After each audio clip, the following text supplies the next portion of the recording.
उत्तर प्रदेशमध्ये योगी आणि राज्यात निरुपयोगी सरकार आहे अशी उद्धव ठाकरेंनी टीका केली आणि त्यानंतर आपल्या आमदारांना निवडणुकांच्या तयारीला लागा असे आदेश दिले। मुंबईमध्ये काल आमदारांची बैठक झाली।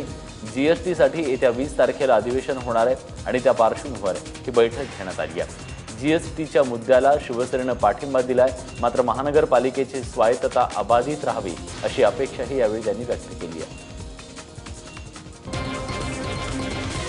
पहिल्या दिवसापासून आमची हीच मागणी आहे की बाबा सर्व महापालिका आणि स्वायत्त संस्था आहेत त्यांची स्वायत्तता ही अबाधित राहिली पाहिजे। दर महिन्याला भिकेचा कटोरा घेऊन जर का सरकारच्या दारी उभं राहण्याची वेळ येणार असेल तर शिवसेनेला पुनर्विचार करा। शेतकऱ्यांच्या कर्जमाफीसाठी आता स्वाभिमानी शेतकरी संघटना आक्रमक झाली आहे। कोल्हापूरमध्ये कर्जमाफीसाठी जोरदार आंदोलन करण्यात आलंय। या आंदोलनाला खासदार राजू शेट्टी आणि कृषी राज्यमंत्री सदाभाऊ खोत यांनी हजेरी लावली। गेल्या काही दिवसांपासून सदाभाऊ खोत आणि राजू शेट्टी यांच्यात वाद सुरू आहे। या पार्श्वभूमीवर शेतकऱ्यांच्या आंदोलनात सदाभाऊ खोत हजेरी लावतात की दांडी मारतात याची उत्सुकता होती, पण अखेरच्या क्षणी खोतांनी हजेरी लावली। गेल्या 5 वर्षात मनसेनं नाशिकमध्ये केलेल्या विकास कामांना नामशेष करण्याचा भाजपचा डाव असल्याचा आरोप मनसेकडून केला जातोय। आधी विजेचा खेळखंडोबा करून बोटॅनिकल गार्डनमधला लेझर शो बंद पाडला। आता वाहतूक नियोजनाच्या नावाखाली लाखो रुपये खर्चून बांधण्यात आलेली वाहतूक बेट तोडण्यात येत असल्याचा आरोप मनसेनं केलाय। शहरातील एबीबी सर्कलवरील योगासन थीम असलेलं वाहतूक बेट एका रात्रीत गायब झाल्यानं मनसे आक्रमक झाली आहे।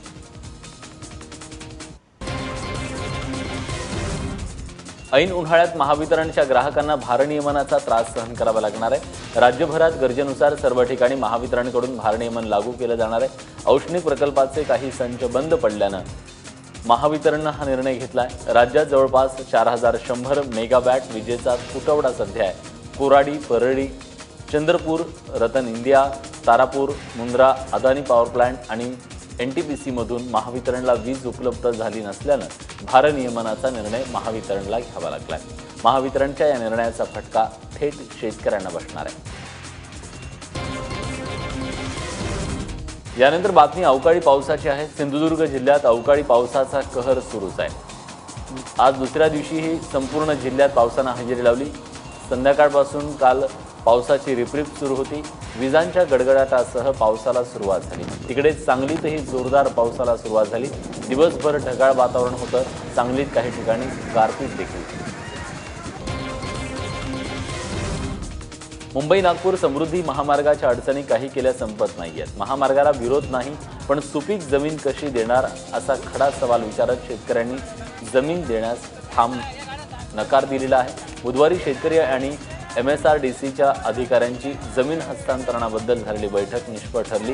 सिन्नर आणि इगतपुरीतले सुमारे 70 प्रकल्प बाधित शेतकरी या बैठकीत सहभागी झाले। एमएसआरडीसीच्या वतीनं दिलेले सर्व प्रस्ताव आंदोलकांनी फेटाळून लावले।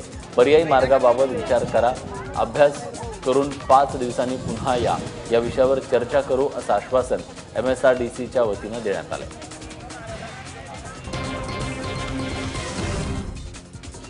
लातूर मुंबई रेल्वेवरून लातूर आणि उदगीरमधला संघर्ष पुन्हा एकदा तीव्र झालाय। बिदरहून भरून येणाऱ्या या गाडीत लातूरकरांना जागाच राहत नसल्याचा आरोप करत लातूरकर आक्रमक झालेत। लातूर मुंबई एक्सप्रेस बिदरहून सोडण्यास विरोध होतोय।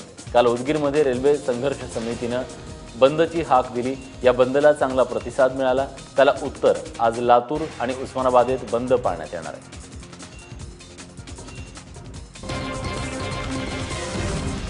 एकीकडे पुण्याचा उकिरडा झालेला असताना दुसरीकडे नवी मुंबई शहराचा मात्र देशातील स्वच्छ शहरांच्या यादीत टॉप 10 मध्ये समावेश झालेला आहे। स्वच्छ शहरांच्या यादीत नवी मुंबई देशात 8व्या स्थानावर आहे। या यादीत पहिला क्रमांक मध्य प्रदेशातल्या इंदूर शहरानं मिळवला आहे। दुसरीकडे अस्वच्छ शहरांच्या यादीत जळगाव जिल्ह्यातल्या भुसावळ हे दुसऱ्या क्रमांकावर आहे।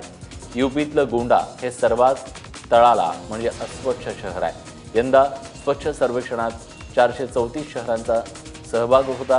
स्वच्छ शहरांमध्ये पहिल्या 50 पैकी 12 शहरं ही गुजरातमधली आहेत। मराठा आरक्षणाचा मुद्दा मागास प्रवर्गाकडे पाठवायचा की नाही हा निर्णय सरकारचा आहे।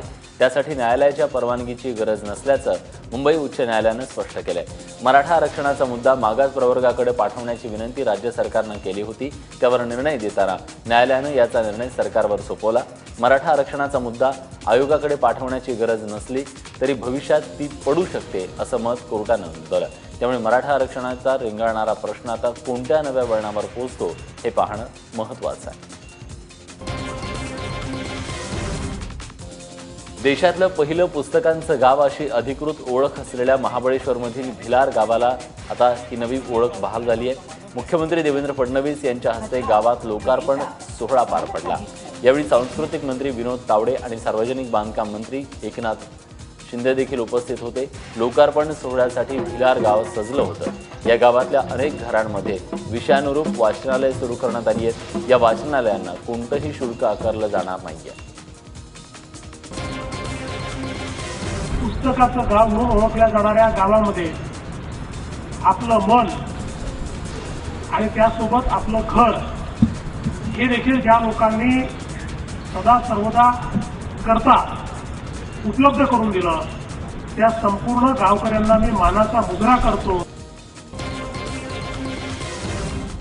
जगातील सर्वात लठ्ठ महिला इमान अहमदला अबुधाबीला रवाना करण्यात आलंय। काल मुंबईतल्या सैफी रुग्णालयातून तिला डिस्चार्ज मिळाला। त्याआधी आरोग्यमंत्री दीपक सावंत यांनी सैफी रुग्णालयात इमानची भेट घेतली। इमान अहमदवर पुढील उपचार अबुधाबीतल्या बुर्जिल हॉस्पिटलमध्ये करण्यात येणार आहे। सैफी हॉस्पिटलमधली 13 डॉक्टरांची टीम अबुधाबीला जाणार आहे। सैफी रुग्णालयात उपचाराच्या दरम्यान इमानचं 50% जास्त वजन घटलेलं आहे। मात्र इमानची प्रकृती खालावल्याचा दावा इमानची बहीण सायमानं केला। त्यानंतर हॉस्पिटल प्रशासन आणि सायमामध्ये वाद झाले होते। नाशिक जिल्हा बँकेतून पेन्शनचे पैसे काढता येत नसल्यानं जिल्ह्यातले 10,000 पेक्षा अधिक पेन्शनर्स मेटाकुटीला आले। दर महिन्याला या निवृत्त कर्मचाऱ्यांचे सुमारे 150 कोटी रुपये जिल्हा बँकेत जमा होत आहेत। मात्र गेल्या 6 महिन्यांपासून यातला एक छदामही निवृत्त सरकारी कर्मचाऱ्यांना मिळालेला नसल्यानं त्यांचं जगणं मुश्किल झालंय। यात अनेक निवृत्त शिक्षक, ग्रामसेवक, तलाठी आदी सरकारी कर्मचाऱ्यांचा समावेश आहे।